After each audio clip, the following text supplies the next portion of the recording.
Welcome to Fantasy Football Hub. I'm joined today by expert FPL Heisenberg, and today we're going to build his Game Week 17 draft. Unlimited transfers ways, it may as well be a wild card, but it's not technically. We're going to build your team. You've got a team ready for us. I have indeed, yeah, very much a first draft, but I'm actually really happy with it. So yeah, looking forward to Yeah? this. Did the World Cup throw any spanners into this? You know, there's been a few injuries that people will be hearing across the channel over the week. A few guys have went in for surgery. A few people picked up injuries at the World Cup. People who weren't even at the World Cup picked up injuries like Luis Diaz. Um, anyone stand out for you? Not particularly, and you do have to keep a good eye on that. But it was notable that because England went out in the quarters, it was actually quite good for FPL because obviously they have loads of Premier League players, and the final four teams didn't have that many FPL assets. You know, the likes of Morocco, Croatia, not that many FPL assets from those teams. France had a few, but yeah, I don't feel like the World Cup will impact FPL that much. Not in terms of players I'm thinking about anyway. Unreal. Well, look, let's go from the back to the front. Give us your keeper first. Yeah, so I've got Danny Ward, who's been in my team all season. He's staying as a 4.0 option. For On me, obviously did really well the last few games, didn't he, before the World Cup break. So yeah, could be a good little option in certain weeks, Yeah, especially if he's the got. fixtures are okay as well. Yeah, having a look there, like Newcastle, Liverpool are obviously tough, but after that, then you've got like your Fulham, Forest, Brighton, Villa. So maybe a wee run Yeah, in there where he gets a game. yeah, potentially. And my main keeper, again, this is a bit of a question mark because I've got to check fitness of him, like you were saying earlier, John. But Kepa Arrizabalaga in goal with the double game week for Chelsea in game week 19. And they've got Bournemouth and Notts Forest the first two games back as well. So yeah, looking for the next four game weeks, Kepa's looking like a really good shout. Um, Again, it's kind of assuming that he is still number one over Mendy and he is fit. So again, we've got a few days to check over that sort of news. But yeah, Ch- Chelsea are one of those, aren't they, where, you know, when we look at them now, they've got Bournemouth, Forest, and then Fulham. And if you kind of forget about City because that's a rough fixture, it's almost a blessing because City's tied in with the Fulham week. So you've got yeah, Fulham, and then you've got the wee freebie couple of points off City and whatever else will come. yeah, And then after that, you've Palace. So we've essentially got four really decent game weeks, and then you actually have yeah, Liverpool in 21. yeah, But I like that. I think Chelsea players will be in everyone's radar for their drafts. yeah, exactly that. And if you look at the rotation there with Leicester, they have Brighton at home the week where Chelsea travel to Stamford Bridge. So good opportunity to maybe swap the goalkeepers that week in week 21, I think it is. But also the price, John, as well. You know, Kepa's price like he's a newly promoted keeper, but he's playing for Chelsea. And we've actually seen him this season get, normally these top keepers like Edison tends to get like a 6 pointer or a 2 pointer, whereas Kepa was getting save points, bonus points, clean sheets, the lot. So yeah, I think he could be good for, you know, all the metrics, the save points as well as the bonus and stuff like that. Have you got any defensive assets from Chelsea to go with them?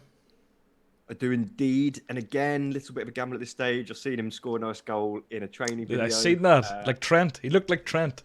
Maybe Trent's going to Yeah, start saying he looks. Maybe we're going to start saying Trent looks as good as Reece James. That's the way things are yeah, going recently. But yeah. um, It's nuts, isn't it? Especially with Trent, he's like fourth choice England right back somehow, even though it's I think he's disgusting. probably the best right back in the world. It's nuts.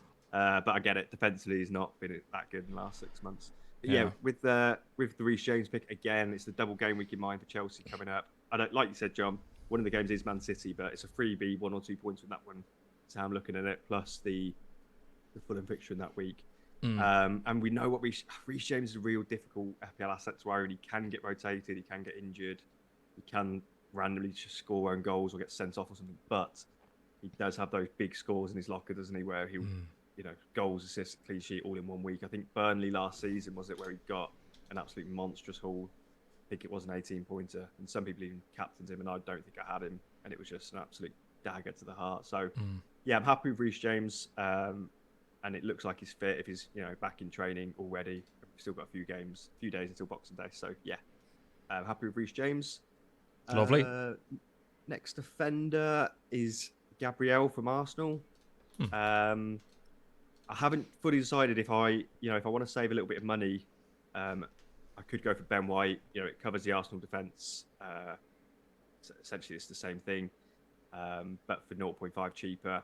And Ben White has a little bit of assist threat from open play. Gabriel's got that greater goal threat from corners, which is why I do prefer him. But is Ben White better to save 0.5? Maybe. So that's in the back of my mind. But for now, it's Gabriel. Gabriel locked in. Well, sure. Look, if the budget gets tight at any stage, or if anyone watching doesn't quite have the budget for this because of how their team values fluctuated over the season, maybe that's an obvious change. Gabriel down to white. Who's our third defender? Cancelo. Again, quite a boring pick. I don't actually think he's essential these days. And I was going to go without him as sort of almost like a protest. But City, you've got a couple of double game weeks potentially. I've got the Ben Crellin fixture sheet in front of me that's available on Hub as well. But in game week 20, Ben has those down as maybe getting a double game week, and in 23 they've got a double as well. And their City, a couple of good fixtures in there. And Cancelo, again, a bit like Reece James, he can turn up and get a really big haul at any stage. Yeah, they've a lot of tough games in there when you look at like sort of 17 to 23. We've got, I suppose, Chelsea, Tottenham, United, Tottenham again, then Arsenal. But there are 2 double game weeks, so it kind of balances it. Like the Spurs and United fixtures are both in game week 20. Arsenal are paired up with Villa in 23. So, and regardless, it's City, so everyone's going to be tripling up on them anyway. So. I think so. And with Cancelo, there's a little bit of rotation at centre back at Man City, like Diaz, Laporte, John Stones, Kanji, Ake. Whereas Cancelo seems to be nailed to play either left or right back. So he's a nailed-on asset. He's the most attacking, most expensive, of course, but I think it's probably worth it. Like you said, without those double game weeks, I might go without, but you're going to want free City for those doubles for sure. Yeah, 100%. Who's our next defender? Again, another boring pick that probably everyone's going to have, which is Trippier. And looking at Newcastle's fixtures, they are decent enough over the next 6 or 7. I'm pretty much looking at only the next 6 or 7 game weeks. It's very hard to predict further than that. And we know what Trippier's produced so far. The good thing about Trippier is if Newcastle are like 3-0 up, 80th minute, he'll get subbed off. And then even if they do concede a late goal, which has happened twice now, I think, Trippier still gets the clean sheet, still gets the max bonus. He seems to get bonus for just turning up and playing a game. So, I don't want to go without Trippier, especially as I've had him for a long while now. I've got value stored up in him. I see no other better option out there to change out just to be different for the sake of it. So, he's in. Yeah, he's been smashing it this season, being everyone's teams. Who's our last defender, and are they starting? So this will be a bench option. It's not. I've had people like Patterson all season and Williams, but I've gone for Bueno. I think is how you say it. Like the chocolate bar from Wolves. Yep. 3.9 mil. He started the last, I can't remember the stats now, but the last 3 or 4 games, getting 90 minutes. And watching him, he actually looks like a really good. Was he left or right back? Can't even remember now. Wing back, somewhere. Yes, he was a wing back. He was getting forward, putting crossing. I remember away at Palace, he looked really good. And I just think it's just 3.9. Decent bench option, should play, and he has some attacking threat, so why not? He's probably going to be third sub every week anyway, but it's nice to have someone in who's cheaper than 4.0 and has some attacking threat. So, happy with him. Always good when you're saving a few beer tokens for further up the pitch as well. But Absolutely. So, if anyone hasn't, you can sign up to Fantasy Football Hub. You get 12 days free on the current 12 days of Christmas offer and 30% off the membership you purchase. You'll get access to features like my team here and all the things along the top you can see. And charge on and go and win those leagues. We're coming up to the halfway mark. No better time to get stuck in. If you have a half decent rank, get stuck in, and if you have a crap rank, go and make it better. You can sign up the Hub using the link in the description to get those 12 days and the 30% off. Where's on the midfield? So again, I'll start off with the boring pick that everyone's probably got. Martinelli had him from the start of the season, so there's the value factor there of jumping off him and buying back more expensive, blah blah blah. And again, they have got that double coming from week 23. They're top of the league. Gabriel Jesus is out for, quite a long time. He's out for a bit, yeah. Will Nketiah just take his place, or will potentially Gabriel Martinelli be used as the number 9? That's, I think, an option for Arteta. But either way, wherever he plays, he's on corners, he scores goals. And, really decent option. Saka's obviously, or maybe a potentially better option, but he's quite a lot more expensive, so for his price, Martinelli's a no-brainer. Love it. Yeah, go on. Oh, sorry. Love it, yeah. Moving on to, and again, I'll get my other boring pick out of the way. It's Andreas. But I guess as you can see with my pricing structure with 4 more expensive defenders, I can potentially play a 4-3-3 with Andreas first sub. Or I'm not looking at Andreas at Andreas as a 4.5 million midfielder. I'm looking at him as sort of a 5/5.5 million midfielder. For what he offers, he's underpriced, so he shouldn't be just an auto bench option every week. I'll cherry pick the fixtures. Crystal Palace away, then Southampton at home. I might start Southampton at home and bench one of my defenders. I'd be happy to do that. And also in the double game week, I'll be happy to play Andreas as well. But again, like you said, bit of a boring pick because everyone's going to have him. Moving on to a bit more exciting pick would be Rashford. Ooh. Again, it's tough to know. For me, this draft is sort of hinging on him/Almiron. Again, it saves a bit of money. Almiron's been on fire. But I really like Man United's fixtures. Forest at home, Wolves away, Bournemouth at home, the next 3. Then they've got a couple of tough games.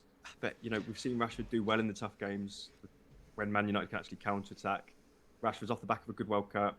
Really positive comments from Ten Hag. Ronaldo out the picture. So, yeah, I think Rashford's going to be integral to, who's going to score the goals for United, if not Rashford. So, I think he's a really good mid-price midfield option. That's a big thing for United here, really, isn't it? When we look at them, I'm trying to think of dates back in my head, and I don't have them in front of me. Wasn't it like the 11th, 12th of November, roughly, whenever the last Premier League games were played? And then the World Cup started on the 20th of November, just over a week later, 18th, 20th of November, something like that. But the whole Ronaldo, Piers Morgan malarkey kind of started maybe 15th, 16th, 17th of November, and he was terminated on the 22nd. So really, in terms of United assets, from an FPL perspective, a lot's changed since we last played FPL. Particularly up top, the likes of Rashford, Martial, and whatever else. And actually, something that might be different with my draft, and I'll maybe get into it a bit later in the week, is I really love those fixtures defensively. Forest at home, Bournemouth at home, and then Wolves away, who just don't score goals. I'm very tempted to go for a United defensive asset, but who do you pick then? But maybe Shaw that's the or thing. Dalot. If they had it with Man United, do they have an outstanding sort of attacking defensive asset? Maybe Dalot's that option because he's cheap as well, and he's another one who's really good for bonus. So yeah, I think he's best mates with Ronaldo though. He's best mates with Cristiano. I wonder if he's thrown the toys out. Do you know? I wonder if he's maybe he'll do an interview with Piers Morgan next as well. Yeah, I don't know, but I think that's a good shout, John. I think in terms of my watch list, in terms of when I am considering that sort of Gabriel or Ben White for that slot, maybe I should consider someone like Dalot as well. Great budget enabler, part of a decent defence, good fixtures, attacking. So he ticks a lot of boxes, Dalot, actually. So yeah, I'm going to add him to my watch list, actually.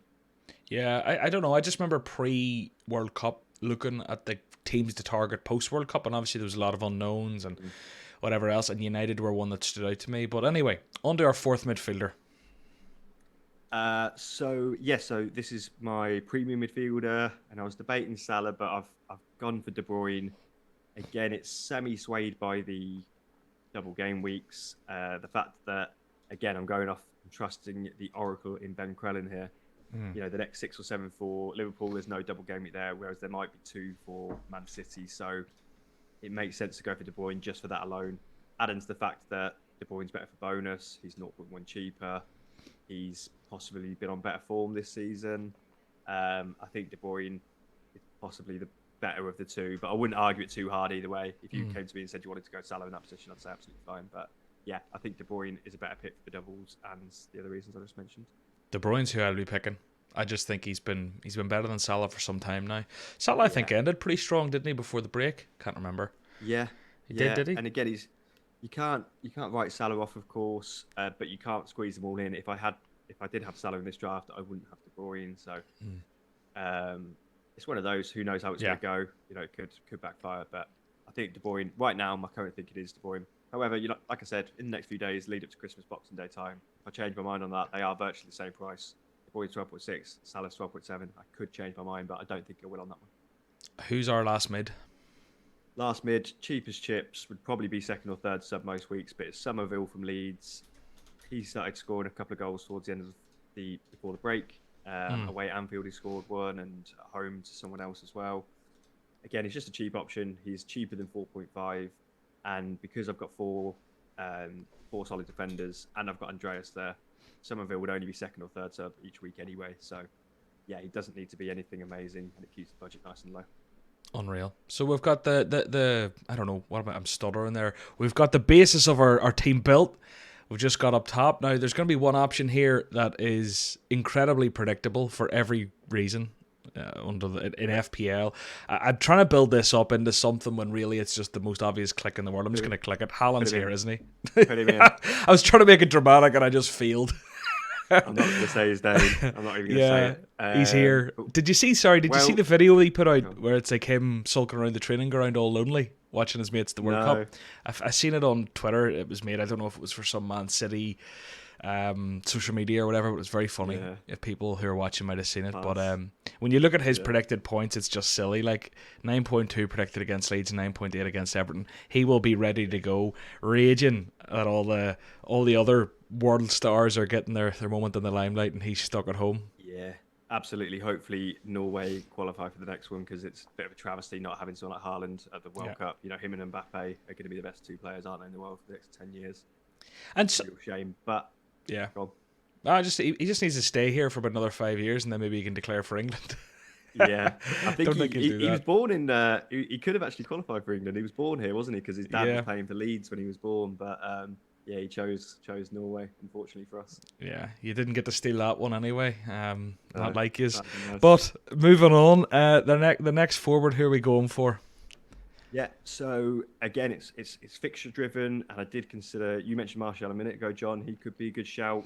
I don't like how injury prone he is. I don't like how unreliable. I just feel like he's an unreliable player, and I don't really want Rashford and Martial. So for a number of reasons, I've gone for Mitrovic, and especially as the next three fixtures for Mitrovic are Crystal Palace away, Southampton home, and then a double game week.